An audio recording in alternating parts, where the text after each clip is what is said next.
The action kicks off in Miami as detectives Mike Lowrey and Marcus Burnett tear through the streets on their way to a special event. However, their quick stop for ginger ale and snacks takes an unexpected turn. Mike and Marcus end up preventing a convenience store robbery in the only way they know how, loudly and with plenty of bullets flying. As it turns out, the event is Mike's wedding to his physical therapist, Christine. Friends, family, and colleagues, including Captain Rita Sakata and a string of familiar faces, gather to celebrate.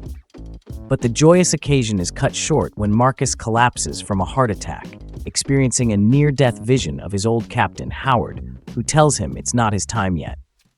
Marcus awakens with a renewed zest for life and warns Mike for a storm coming for them. Former DEA officer James McGrath is plotting a sinister setup, framing Captain Howard for dirty dealings with the cartels.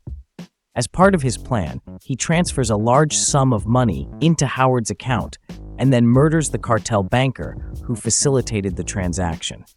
As the allegations hit the headlines, Mike and Marcus find themselves in a fight to clear Howard's name. They reach towards Armando Areta, son of Mike, who was a cartel. He informed them that someone from their side was collaborating with the cartel, which could be the reason behind Howard's death. While McGrath and his team were attempting to hack Howard's personal laptop, Mike and Marcus received a video message revealing that the Coke bottle giant was the key. This referred to Fletcher, whose life ended violently just as he was about to disclose crucial information. Mike and Marcus fought back, firing at them.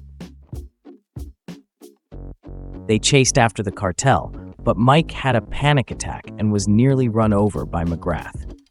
While investigating the area, they found a QR code that contained a message from Howard, revealing connections between some officials and the cartel, and provided information about a storage unit holding files that could be used to eliminate the rats. Meanwhile, McGrath's deadly game escalates. In the prison, the cartel orders some of the prisoners to kill Armando to keep their identity unknown, but he manages to beat them all.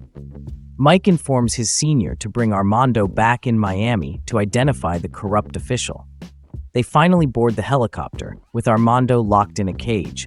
McGrath also gets in, and they hijack the chopper, forcing the pilot to send out false information, claiming that Mike and Marcus have taken over the helicopter.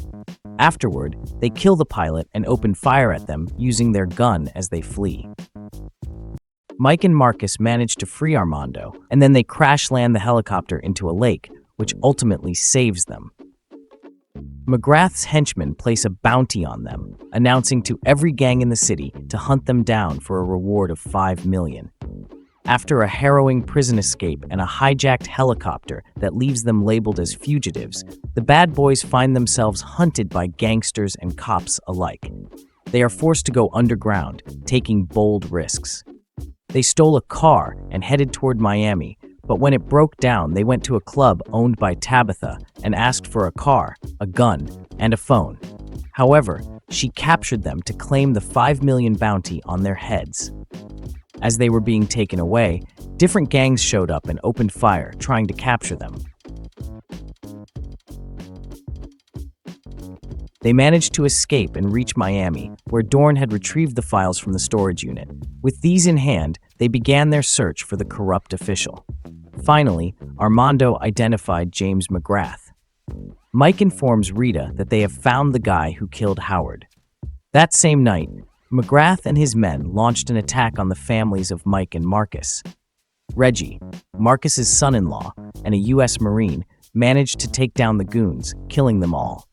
Meanwhile, Mike's wife and Callie were captured by McGrath and his men. McGrath then contacted Mike, demanding an exchange, Armando and the evidence in return for his wife and Callie. Since McGrath seemed to know about their plans, Mike grew suspicious of Rita's husband, Adam. They eventually captured Adam and, posing as him, informed McGrath that they would be moving the hostage to Cuba and that he would be arriving the next day. The action builds to a breathtaking showdown at a deserted alligator park. Mike and Marcus got in with Adam, while the others take up their positions. The park, deserted due to a rumored albino alligator that may still lurk there, sets the stage for a tense standoff. When Mike has a panic attack and fails to shoot McGrath, the alligator suddenly moves toward Armando, alerting McGrath's men to their presence. They eventually spotted Armando and opened fire, igniting an intense showdown filled with bullets flying in every direction, while a menacing albino alligator lurked in the shadows. Adam attempts to escape, but Rita shoots down the plane, causing it to crash into the park. Armando rescues Callie and leads her out of the park, while Mike and Marcus pursue McGrath, who has taken Mike's wife hostage. Meanwhile, Judy, along with the police, arrive at the park and begin their search for everyone involved. McGrath captures Marcus and forces Mike to choose whom he will save. In a split-second decision, Mike fires at Marcus's leg, distracting McGrath long enough to take the shot that kills him. As the dust settles, the truth about Howard's innocence is finally revealed, and the bad boys get a moment of peace.